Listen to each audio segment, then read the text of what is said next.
Do School Better, a podcast for people who want to transform education. My name is Doris. In this season, I discuss the core principles of my educational philosophy with Tim Desmond and Allison Tanker, my co-teachers from Hawken School's Entrepreneurial Studies program. It's not about what you teach, it's about what they learn.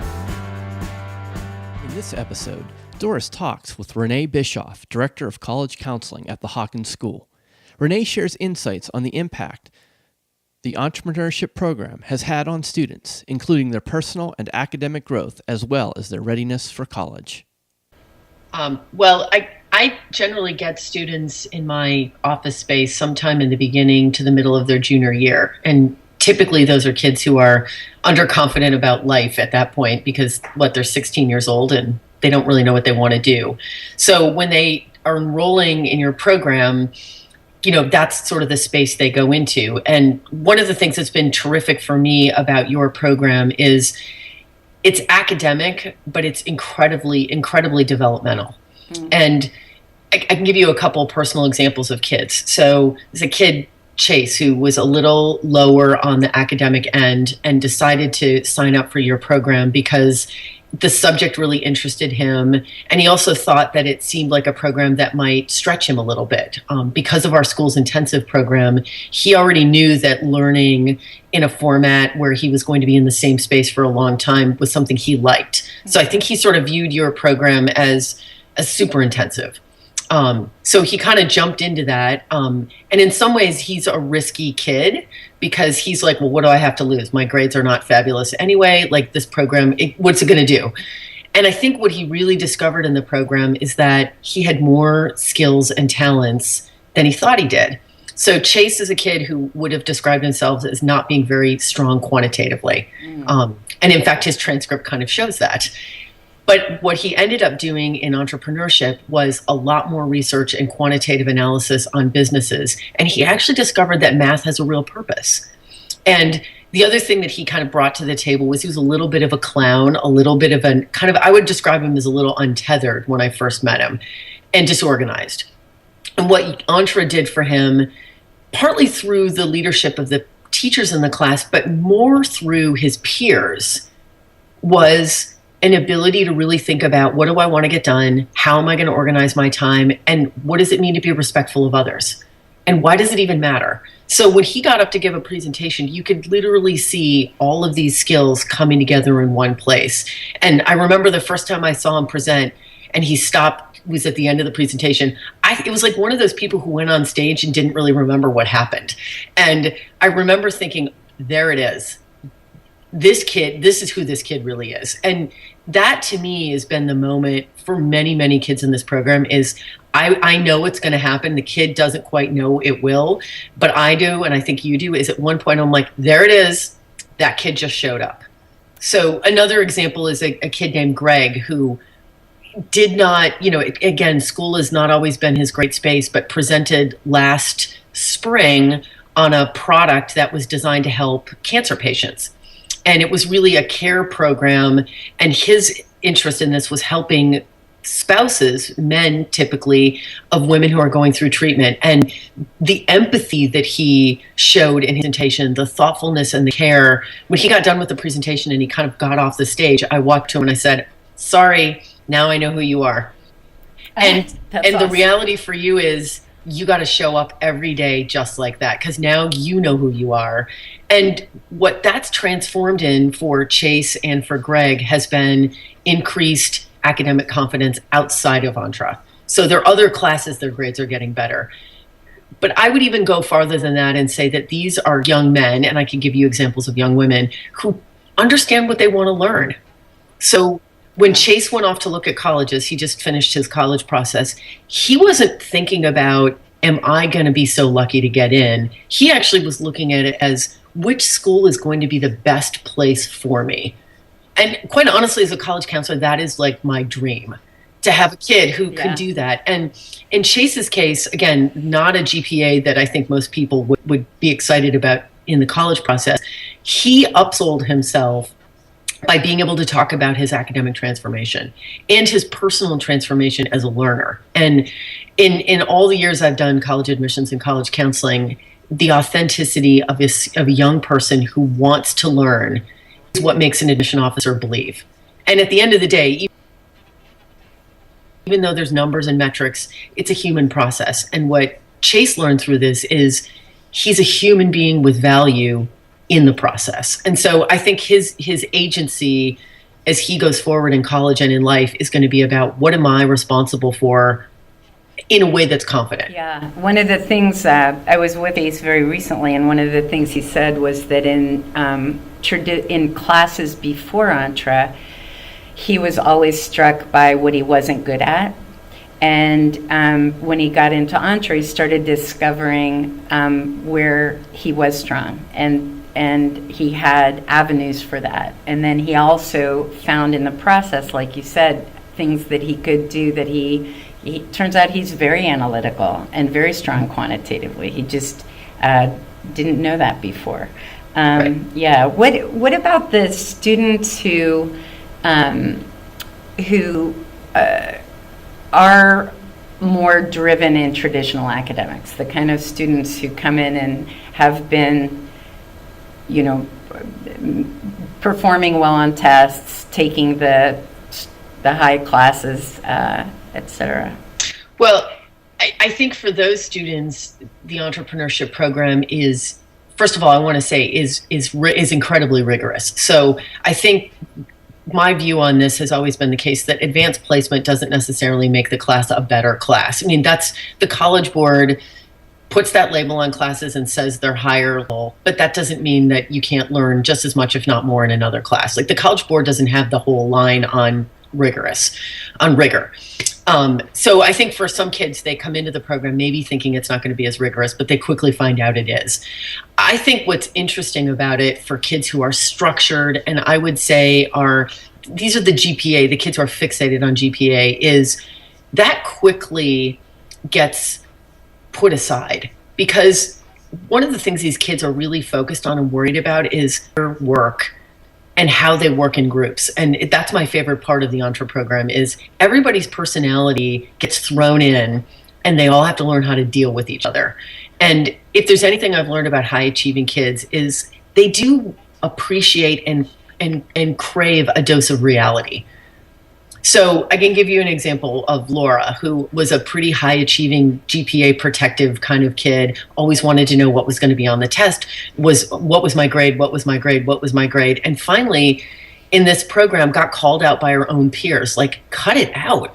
We have work to do, like, what? Just let it go. And I think the Entre program provides a real safe space for kids to have those conversations with each other.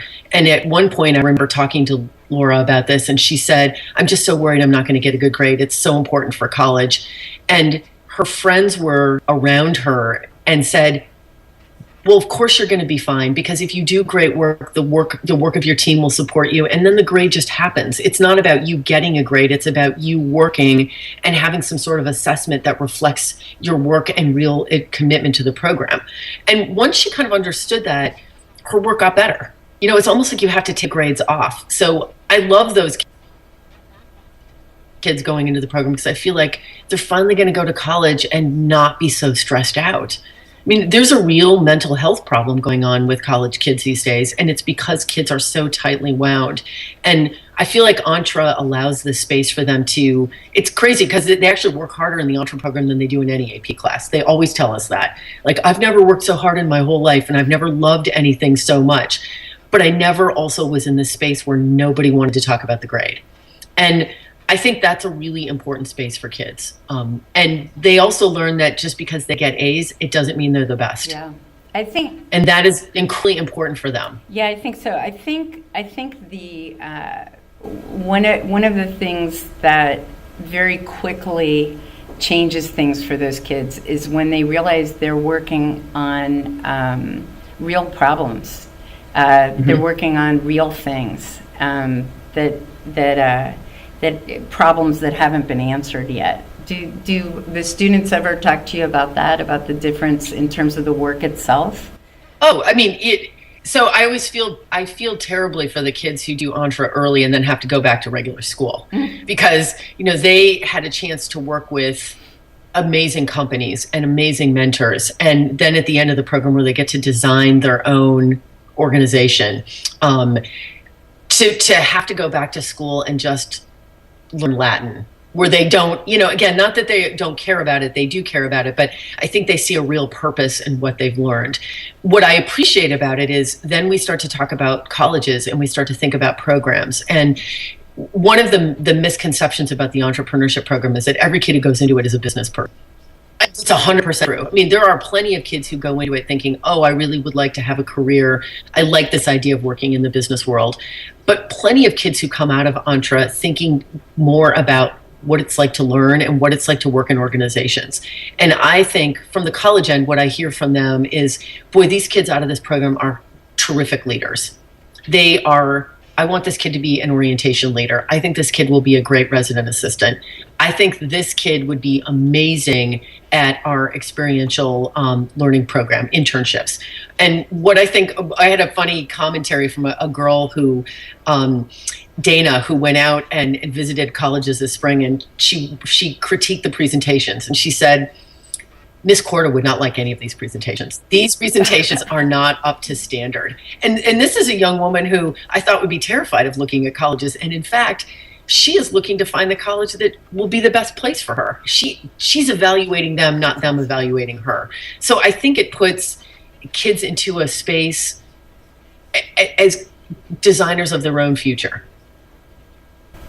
I love that. I think, I think that with a lot of the students that we've had, the coming into the program, their view of themselves is sort of narrowly defined by very specific metrics. What is my GPA? How well do I do on tests? Am I good at memorizing? Do I get the math problems quickly? Like the guy sitting next to me.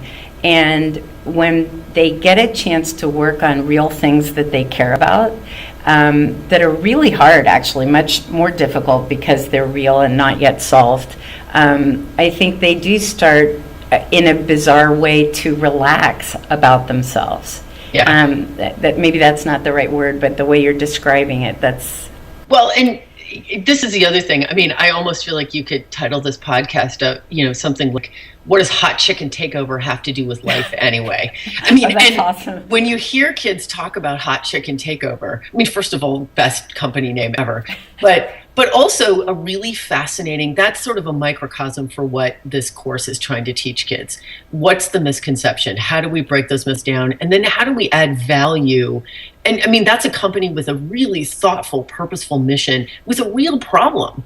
Yeah. Not like a problem, like a bad thing, but a problem like an opportunity and a way to think about the trajectory of that company is kind of like the trajectory of our kids. How do you do something with social and meaning that provides value? But I remember when the group of kids came back from that thing and said, yeah, we're working for Hot Chicken Takeover. And I said, are you going to school? And they're like, oh, we're doing more than that. I mean, and when kids can come or Chula, the idea that they were going to be on the forefront of a company's evolution, or the sauerkraut company. I mean, we can go on and on about the examples. These kids are going to go off to college and say, yeah, I worked for a sauerkraut company. And their peers are going to say, what? Right, right. And actually learn statistics and big data as a result. Well, and the fact is, what does sauerkraut have to do with biomedical engineering? In fact, it has everything to do with biomedical engineering, because you can't learn how to do that so I think this is sort of an interesting way to think about that. And again, you do have to have fundamentals. I think part of the issue on the college side at first with Entre was they were worried that this program was just a soft program without hard skills. And our kids, I mean, I didn't have to worry very long about that, because you give a kid 15 minutes with a college admission officer, and that college admission officer is walking out saying, we don't have a program at our college like this. And so I think we've seen in the past few years, a lot of high schools have programs like entrepreneurship. Colleges have programs like entrepreneurship where they're adding them. I think the question is, how do you do your entrepreneurship? Yeah. It's like a lot of other things. Right. It's how you do it, right? Yeah, right, you mentioned the sauerkraut company. They had to learn a lot of science. I mean, seriously, like I hear sauerkraut and all I could think of is kielbasa, and then I'm out because I just, yeah. Yum. No, it's really something. When you think about, you brought up you brought up the colleges. Students have been telling us that many of them send their portfolios in from this class. Yep. And that you then have conversations sometimes, I think, with admissions officers from colleges. And do you see increasingly colleges looking for students with these kinds of skills? Yeah, I absolutely. There's a young woman, Christy, who produced this amazing portfolio and presentation for a food distribution.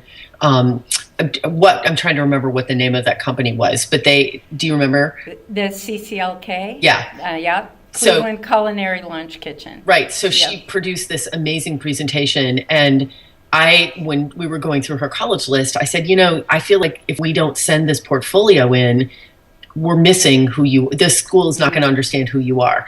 And unfortunately, sometimes on the application, there's not a space for that. So we made a plan to get her in contact with college admissions folks. And she sent a link and wrote a really lovely message saying, this isn't going to take 15 years of your life. It's going to take like 5 minutes. And if you would look at this, you will have an understanding of what I'm doing in the class and why I think the program at your school is a good fit for me.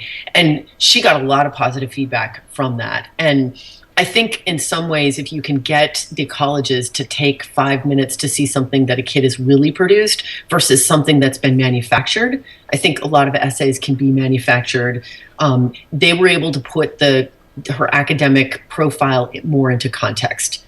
So, for example, they're smart kids, right, with good grades, good scores. But then there are kids who are intellectually curious, adventurous, and kids who are willing to dive in and engage below a superficial level. By her sending her profile, and sometimes it's even listening to things like podcasts when the kids are reflecting on their journey. Those are pieces that the colleges find to be real. I mean, the issue right now is they feel like kids are too packaged. And what Entre takes all of that away. They can't help but be authentically who they are. Yeah, I think I use the word democratizing, that this kind of education is democratizing. I was talking yesterday with one of our attendees who's working with low-income students in a community public school in a community where they've really been hit by hard times. And she was talking about how this kind of education, this kind of program is going to give these kids a chance as they leave high school to compete in college and beyond. And I think, I guess the question I would ask, whether it's an independent school, public school, whatever, the kind of program we're talking about where students learn these kinds of skills. You've been in schools for quite a while. Why is this important now? Well, I think it's more important than ever, and particularly now because when students come to school, it's time and it's money and there's a real search for value. So when the market crashed, parents became very nervous about the value of the child's education. And I don't quite understand why costs continue to go up. They do. And so we need to develop the ability in young people to take advantage of opportunities when they're presented. I had a British parent who said to me, American college just seems like 4 years of expensive daycare. And I think from his perspective and the way he thinks about the system, I think that's kind of right. We need our kids to not approach college that way. And so for somebody coming from a school system like the one you described, this mentor wants her young men and women to be able to get to college and know how to find the academic advisor and know how to get the resources and the support. And this program gives kids confidence to do that. I think that's a really important skill. We hear stories all the time about colleges who have parents who call up to complain about grades. I heard a story recently about a mother who went to a job interview with her college graduate son. And the reality is that system is not going to work. And the kids who will actually be successful are the kids who can show that they can manage things, not perfectly. I mean, these kids don't come out fully formed. I mean, they're still messy. They're teenagers. But I do think that their skills and their ability to interact in the adult world is incredibly important. So I think that's the real thing, is their transition into the next world is going to be much easier because they know how to manage some of those conversations that, I mean, do you remember when we were little kids, people would have to answer the phone? There was a way you had to answer the phone. Sure. Kids aren't on the phone anymore. In Entra, kids have to go and talk to the CFO. And the main street and the woman on the street. That's right. I mean, do you remember the student who a couple years ago emailed the CEO of the Cleveland Clinic because he was working on a project and was totally surprised to get a reply back from Toby Cosgrove saying, yeah. And if I had known that kid had the ability to even do that and then have a follow-up conversation, I mean, to me, that's really another hallmark of this program, is giving kids the confidence to do something like that. Well, thanks for everything, Renee, and you do amazing work. And it's exciting to see the progression of education, not only at Hawken, but there are lots and lots of schools now doing this kind of thing. I think it's amazing. Thanks. Thanks for listening to this episode of Do School Better. We would love to hear from you, so please leave us a comment or a review. And if you're interested in learning more, check out wildfire-education.org.